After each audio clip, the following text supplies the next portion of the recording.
Remember when Richard Dawkins gave powerful arguments against the existence of God? No. How about no? No. No. Come on, no. No. No. Neither do I. Dawkins is one of the pioneering ringleaders of that circus we call the New Atheism. If you're not familiar with the group, the New Atheism is like the Old Atheism if the Old Atheism got rabies. Back in the 1980s and 1990s, atheists generally didn't care what other people believed. They were like, oh, if you think your God and your book help you, that's fine for you, but I don't need that. Then Richard Dawkins and Sam Harris and Christopher Hitchens came along and turned that cute little atheist puppy into Cujo. How did they do it? How did atheism go from Winnie the Pooh to Cocaine Bear almost overnight? Well, Dawkins and Harris and Hitchens were the first people to successfully use cult tactics on a large scale with atheists.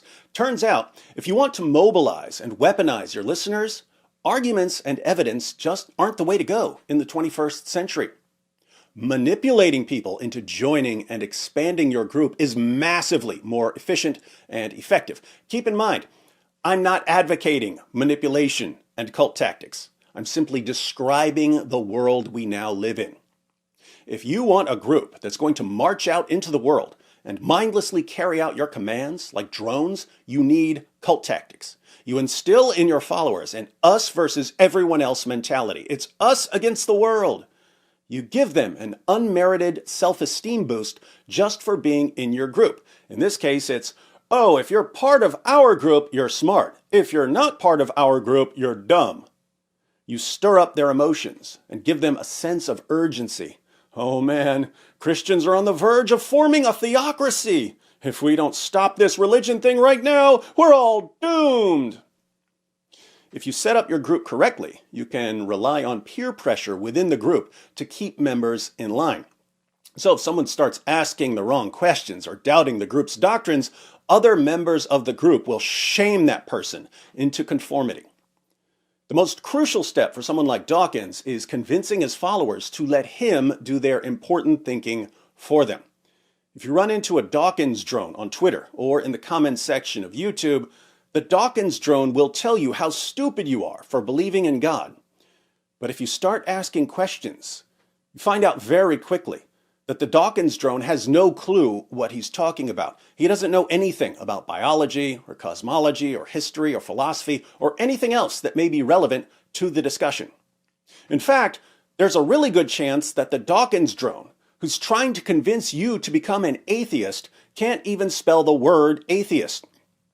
I don't have any actual statistics, but I would estimate, based on personal encounters online, that between 1/4 and 1/3 of Dawkins drones can't spell the word atheist. But that won't stop them from telling you how stupid you are for not mindlessly siding with Richard Dawkins, the Zuckerknight of atheism. Why are these Dawkins drones so confident that there's no evidence for the existence of God when they've clearly never examined the evidence for anything? Well, they really believe that their atheist heroes have carefully examined the evidence and concluded that the evidence is really, really bad. The vast majority of the new atheists that you'll encounter have never actually studied any of the arguments for theism. Instead, they have extremely devout, dare I say it, faith that their leaders have carefully thought through these issues for them. There's just one problem. The leaders of the new atheism haven't carefully considered the evidence and concluded that there's no evidence for the existence of God. They've done something far simpler and far more cult-like. They've constructed a methodology that is absolutely impervious to evidence. The actual evidence for God's existence is completely irrelevant to someone like Richard Dawkins, because he's using a methodology that makes his ideology immune to evidence. Let me guess, you Dawkins fans don't believe me, do you? Can't trust a theist. We're not in your group. We're all dumb. Can't trust an outsider. Well, let's turn to someone you can trust, Richard Dawkins. You don't want to go against him, do you? Of course not. Think about what it would do to your self-esteem if you got kicked out of your group and you didn't get to sit around all day telling everyone else how stupid they are. That would be as traumatic as an Andrew Tate fan suddenly realizing that telling women they're inferior won't actually get him a Bugatti. In the clips we're about to watch, Peter Boghossian is interviewing Richard Dawkins. Boghossian is the author of A Manual for Creating Atheists, so you know he's going to be nodding in agreement at everything Dawkins says. But after these two atheists agree with each other that there just aren't any good arguments for belief in God, Boghossian gets hypothetical.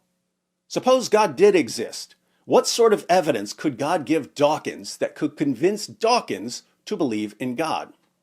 Given that the host of arguments don't work, what would it take for you to believe in God?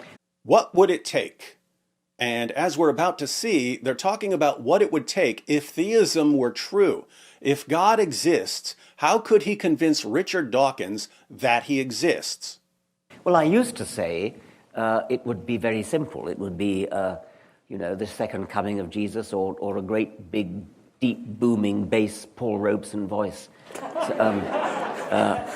saying, I am God and I created. So he used to say that the second coming of Jesus or an audible voice from God would convince him. But then he realized that these things wouldn't convince him at all. I was persuaded mostly by actually Steve Zara, who's a regular contributor to my website, richarddawkins.net. He more or less persuaded me that even if there was this booming voice and the second coming in clouds of glory, the more probable explanation is that it's a hallucination or a conjuring trick by David Copperfield or something. Notice, if God did speak, and if Jesus did return, coming on the clouds of heaven, with legions of angels, Dawkins still wouldn't believe in God, because a more probable explanation to him would be that it's all a hallucination or a magic trick. But they're not finished. So if you walked out and there were these globes that were spinning around that said, I am God, believe in me, or the famous Krauss thing, you walk out into the sky and it spells out in the stars in different languages, I am God, believe in me.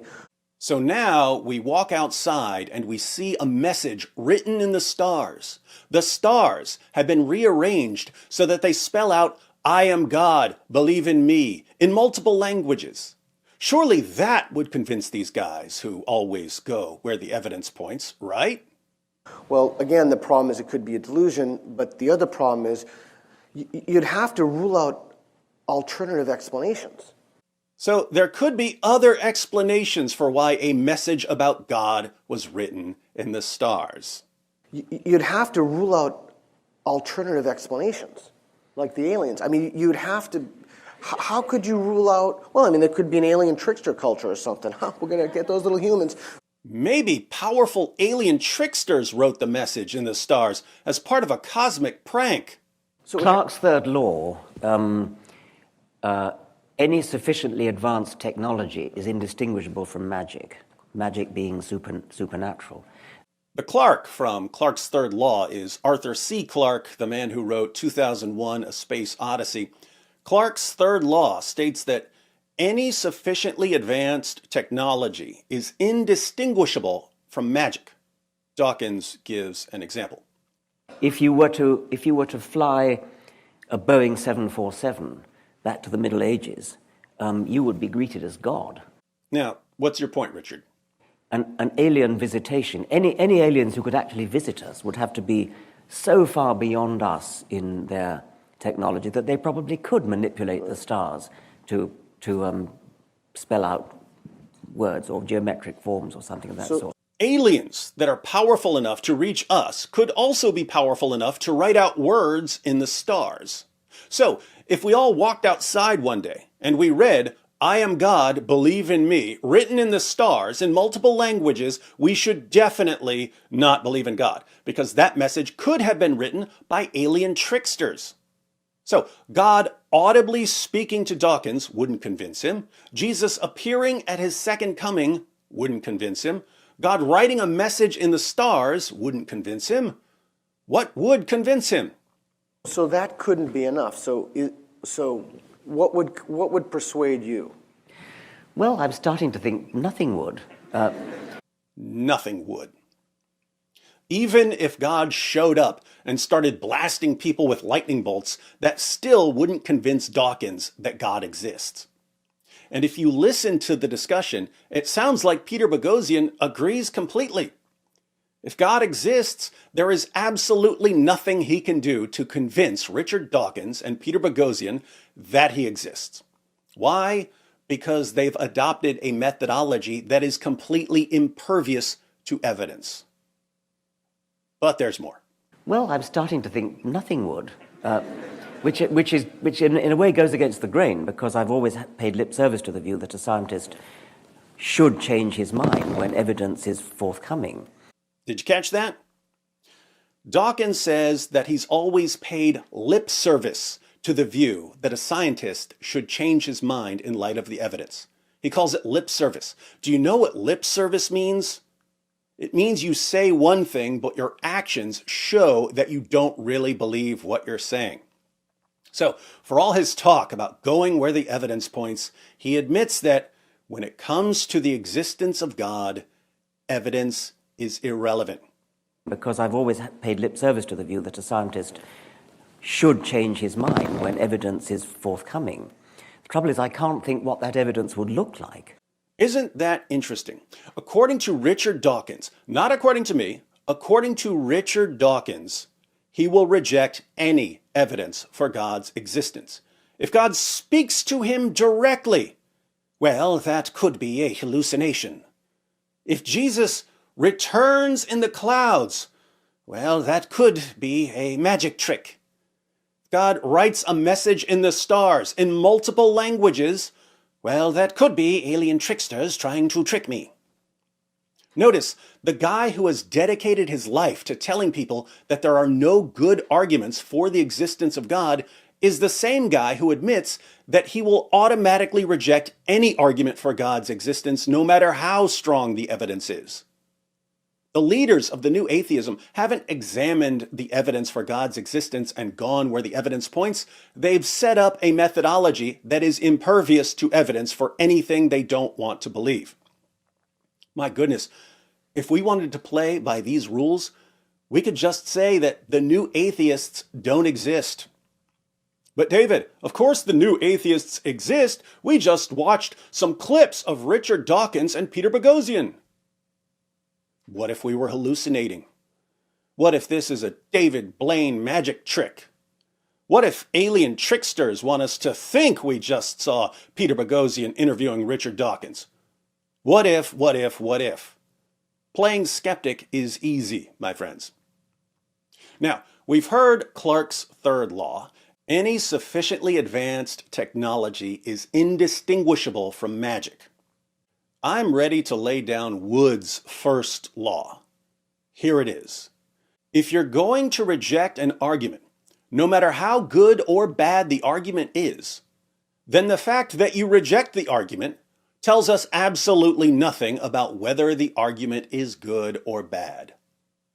If you're going to reject an argument, no matter how good or bad the argument is, then the fact that you reject the argument tells us absolutely nothing about whether the argument is good or bad. In other words, Dawkins rejects all arguments for the existence of God. What does that tell us about how good or bad these arguments for the existence of God are?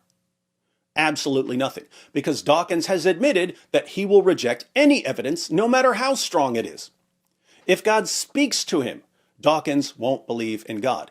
If Jesus returns with a chorus of angels, Dawkins won't believe in God.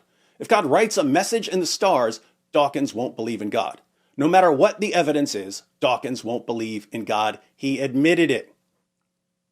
So, when Dawkins declares that there's no evidence for God's existence, does that tell us anything whatsoever about whether there's evidence for God's existence? No. And yet, this is one of the guys whose followers trust him to do their deep thinking for them. Of course, if you explain this to them, they'll deny it. People who've been manipulated and conditioned with cult tactics usually don't realize they've been manipulated and conditioned. So when you show them what's happened to them, don't expect them to thank you for exposing the leader of their group. Keep in mind, I'm not talking about all atheists here. I'm referring to the ones who've been programmed, like bots, to run around screaming, "Show me the evidence! Show me the evidence! Show me the evidence! That's no evidence! That's no evidence! That's no evidence!" It's their mantra. And it's incredibly difficult to get them to see how their thoughts and behavior have been conditioned, because now their self-esteem is connected to their membership in their group. Turns out that sitting at your computer all day telling people they're stupid because they're not in your group does give you an easy self-esteem boost. So criticizing their group is an attack on the source of their worth and value, and this makes it extremely difficult to show them how they've been manipulated. Notice I said difficult, not impossible. Cult tactics can be undermined and exposed. And I'm about to show you how.